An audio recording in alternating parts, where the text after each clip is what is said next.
Hola Whisky Masters, bienvenidos a otro Whisky Review. El día de hoy quiero hacer un video en alusión a una clase magistral sobre whisky escocés. Vamos a hablar de Escocia, de su clima, de sus regiones y de los whiskies que actualmente allí se fabrican. Antes de empezar con este review, quiero recomendarles este libro.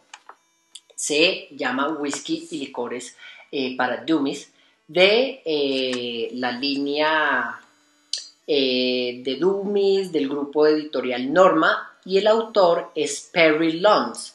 Este libro me parece interesante porque es un libro fácil de leer, es un libro, digámoslo así, muy digerible. Bueno, me gusta mucho, sobre todo, recomendarlo para las personas que quieran profundizar más, no solo en el tema de whisky, sino otras bebidas alcohólicas. Entonces, pues ahí les dejo esa inquietud. Si les interesa, pueden averiguar en su computador, se meten a Google y bueno, teclean Grupo Editorial Norma, Whisky y Licores para Dummies, y bueno, así determinan dónde lo pueden conseguir fácilmente. Muy bien, empezamos nuestro review del día de hoy hablando de Escocia. Escocia, un país muy querido por mí. Yo toco la gaita, tengo ancestros escoceses.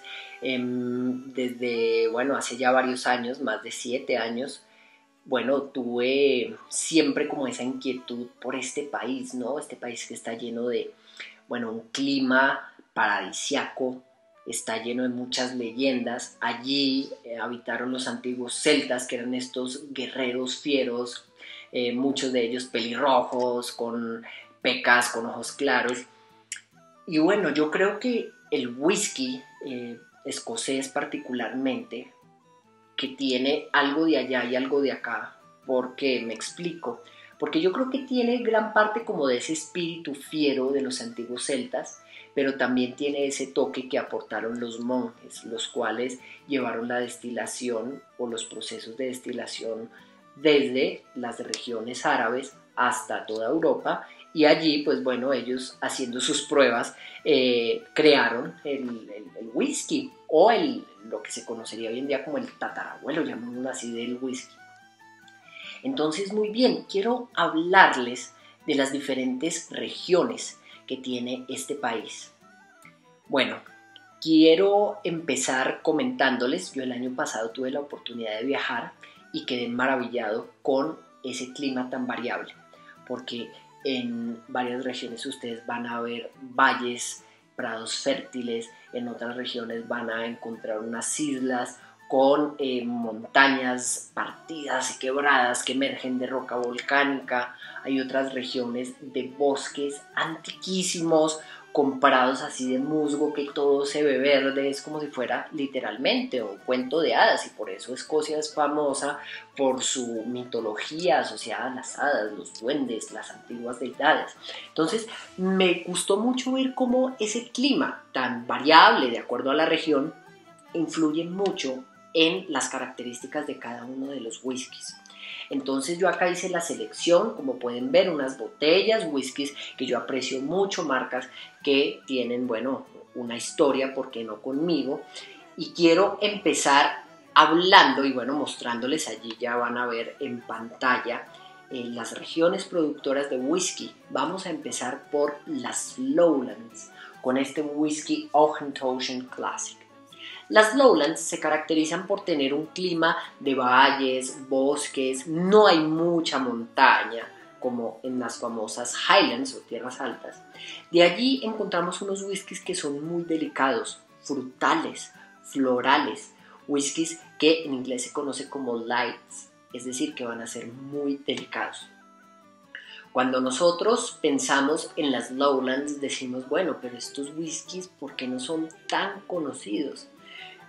Acá en Latinoamérica, desafortunadamente, hasta ahora están empezando a llegar referencias, pero el hecho de que sean whiskies suaves no quiere decir que en ningún momento estos whiskies sean de mayor o de menor calidad. Seguimos y pasamos de Lowlands a las famosas tierras altas. En las tierras altas vamos a encontrar este señor que es un Clynelish, 14 años, y las tierras altas van a tener whiskies muy variables. Whiskies con características, en algunos casos, con mucha influencia de madera, puede ser madera de Jerez, con mucha influencia de especias, frutos secos, nueces y frutas deshidratadas como pueden ser los damascos. Entonces allí encontramos una paleta interesante de aromas, colores, sabores. Son whiskies que vale la pena descubrirlos en cada sorbo. Cuando nosotros pensamos en las Highlands, pensemos en películas como Corazón Valiente. Si ustedes se dan cuenta, los escoceses bajaban de esas montañas inmensas a luchar, y bueno, de estas montañas inmensas yo vi allá en las Highlands cómo bajaban quebraditas, como cascadas de agua de óptima calidad, un agua que básicamente ha estado intacta por millones y millones de años, que es cristalina y que se emplea para la elaboración de estos whiskies. Entonces, como el clima es un poco más variable, llueve mucho, digámoslo así, dependiendo de la región no vamos a encontrar tanto valle fértil, entonces ese whisky de allí va a tener esas características anteriormente mencionadas. En la parte norte, ya acercándonos un poquito hacia la costa, vamos a tener una subregión que se conoce como Speyside, y de Speyside provienen los whiskies, a mi criterio, más ricos, que se amoldan muy bien al paladar latinoamericano. En este caso yo tengo acá un Macallan, pero esta es una edición especial conocida como Whiskey Makers Edition. Solo se consigue en duty free para los viajeros que quieran darse el lujo, el gustico. Bueno, buen provecho. Los whiskies de Speyside me gustan mucho porque tienen una paleta de aromas y color increíble. Esto depende mucho, del tipo de barril empleado. Whiskies que tienen mucha fruta en nariz y en boca, que tienen sensaciones dulces asociadas al caramelo, que tienen flores, que tienen especia, es decir, tienen un poquito de todo, pero principalmente su estilo es un estilo dulce, que se amolda muy bien a nuestro paladar latinoamericano, que estamos acostumbrados a tener muchas frutas, muchos postres, todos muy ricos, por supuesto, y eso, yo creo que eso lo reflejo como en ese whisky. Estos son los whiskies que podrían o no pues representar a gran parte de los paladares latinoamericanos. Es interesante como en las Highlands vamos a tener una subregión chiquitita que no es muy conocida, que se conoce como Campbeltown. De allí proviene el famoso Campbeltown Loch Whisky. Si ustedes tienen la oportunidad de conseguirlo afuera o si lo consiguen fácilmente en sus regiones, cómprenlo.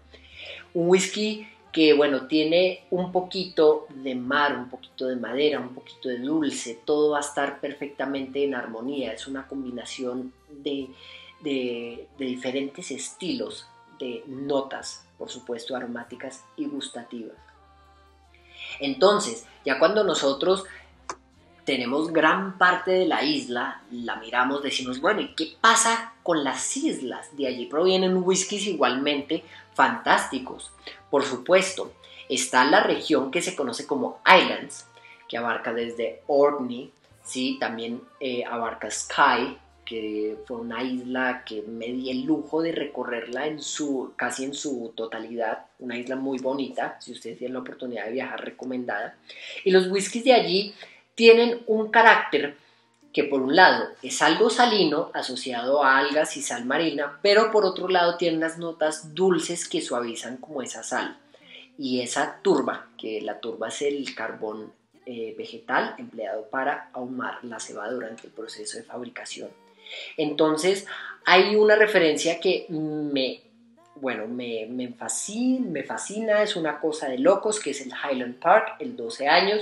Yo me traje una muestra de 30 años de Escocia, qué delicia de whisky, un ojo que uno no se puede dar todos los días, al no ser que uno sea millonario o multimillonario, en fin, pero destaca mucho la calidad de ese whisky y tiene un balance exquisito de todo. Dulce, sal, especias, humo, madera, muy bien balanceado. Talisker sin preámbulo, uno de mis favoritos. Tuve la oportunidad de visitar la destilería, de ver el proceso de fabricación. ¡Qué maravilla! Y hace parte de los amigos de las maltas clásicas o The Friends of the Classic Malts. Muy bien. Pero cerremos ahora con broche de oro. Cerremos un poquito con broche de oro. ¿Por qué? Porque Islay es una isla al sur de Escocia. Es una isla pequeña donde vamos a encontrar los whiskies más potentes de toda la isla. ¿Y potentes en qué sentido? Que van a ser muy fuertes. Si usted es de esas personas que quiere sentir una explosión diferente, le recomiendo mucho los whiskies de Malta que provienen de esta región. Bowmore 12 años es un gran ejemplo. Allí vamos a encontrar mucha influencia de turba, mucha turba, notas de mucha madera, notas de muchas algas marinas, notas fenólicas asociadas con jarabes, notas de sal marina, toques de pimienta, canela, ¿por qué no? Entonces son whiskies que cuando uno los mira, los olfatea, los prueba, siente toda esa complejidad en boca. Son whiskies para verdaderos conocedores y sobre todo para paladares entrenados, porque si usted es de esos que con un blend joven lo prueba y dice wow, me quema mucho, probablemente la sensación de picazón, de quemor, en este caso va a ser mucho mayor. Entonces no se lo recomiendo, sino pues para más adelante. Entonces ya hablamos de las regiones.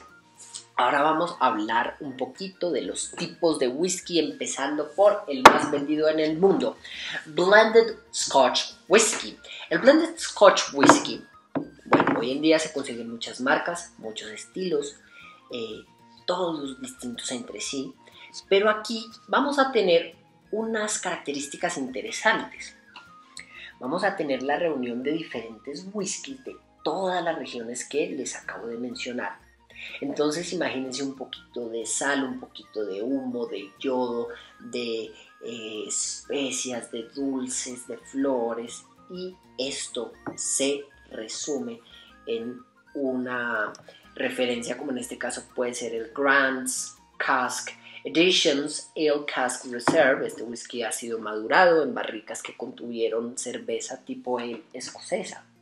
Entonces son whiskies que yo creo que han logrado enamorar a la mayoría de los paladares mundiales porque tienen un poquito de todo. Son whiskies muy complejos y destaco mucho la calidad. Hay muy buenos whiskies de mezcla, en nuestros países latinoamericanos que desafortunadamente ni siquiera el mismo o los mismos escoceses conocen en su país.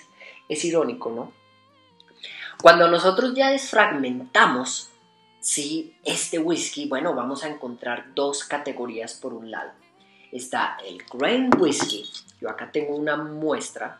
Un gran ejemplo puede ser el Girvan o el Cameron Bright, que es un whisky que lo consiguen fácilmente los argentinos, no sé si los mexicanos y los chilenos, tendrían que averiguar en sus tiendas, pero que estos whiskies, bueno, al mezclarse en conjunto, puede ser un Macallan, un Clynelish y otros cuantos whiskies de grano, bueno, van a crear una armonía y van a componer una receta como puede ser el Johnnie Walker Red Label. ¿Qué diferencia al whisky de grano de los otros whiskies? Primero, su proceso de elaboración es un tanto diferente. Los alambiques van a ser en columnas que se conoce como columnas de destilación continua, y allí, bueno, este whisky va a adquirir un carácter mucho más suave, mucho más delicado. Van a ser whiskies que se beben muy fácil, whiskies que a mi juicio, bueno, yo los describiría como whiskies señoriteros, whiskies que son ideales, por ejemplo, para las mujeres que sienten muy fuerte un whisky normal, un whisky estándar. Recomendadísimo, por supuesto, el Cameron Bright. Y si ya quieren una mezcla de estos whiskies de solo grano, un ejemplo puede ser el Famous Grouse, Snow Grouse, la versión Snow Grouse. Ustedes meten una copita a la nevera, la sacan, sirven un shot, disfrutan ese perfil que no lo van a encontrar muy fuerte a diferencia de otros whiskies. Y ya, bueno, quiero aclarar una cosa que me parece tremendamente importante. Mucha gente piensa que el whisky de Malta, aunque proviene de una sola destilería, proviene de un solo barril, y esto no se cumple a cabalidad. Les cuento por qué. Yo acá tengo una botella bastante interesante de la línea Connoisseur's Choice de Gordon and MacPhail. Este es un whisky que proviene de un solo barril. Es un whisky que, bueno, destaca mucho su calidad. Creo que por los grados que declara, 43% grados alcohólicos, fue un whisky rebajado. Pero entonces, ¿qué pasa? Cuando nosotros cogemos un whisky de un solo barrilito en una de estas bodegas donde maduran el whisky y lo mezclamos con whisky de otros barrilitos que hay alrededor en la misma bodega, pues podemos crear una variedad como puede ser el Clynelish 14 años, porque lo que buscan los maestros destiladores es perpetuar una calidad, y cada barril va a producir un estilo muy similar en cada destilería, pero un tanto diferente. Entonces aquí vamos a tener la mezcla, por ejemplo, o aquí, de diferentes barriles de una sola destilería, eso sí. Y bueno, aclararles también, para ya finalizar este video, que el whisky cuando sale del barril, hay unos que ustedes los encuentran bajo la, digámoslo así, categoría de cask strength. En este caso yo tengo un Blade Atul que traje de la misma destilería. Declara este whisky 55.8 grados, entonces imagínense, de 40 a 43 grados de alcohol, que son los grados que más conocemos en Latinoamérica, pues madre, a 55.8 diríamos, uy, son muchos grados de más. Pero ¿qué pasa? Que el whisky, cuando sale del barril, desafortunadamente se rebaja con agua por muchas razones, para que, digámoslo así, la producción sea más continua, también por normas internacionales. También influye mucho que muchos master distillers dicen, bueno, yo quiero rebajar el whisky hasta tal grado alcohólico porque considero que ese grado me da, digámoslo así, me permite apreciar un poco más su complejidad, porque cada whisky tiene, por supuesto, su complejidad. Entonces espero que esta información haya sido de gran ayuda, que prueben cada uno de los whiskies de las diferentes regiones, principalmente los whiskies de Malta, y que no se casen con una sola marca. Ya más adelante voy a continuar con los reviews de whiskies de mezcla standards, jóvenes, que se consiguen en toda Latinoamérica. Bueno, me despido. Suscríbanse al canal. Ahora me pueden conseguir en Twitter. Síganme en Twitter, @FelipeSibarita. Bueno, hasta una próxima. Slanjuba.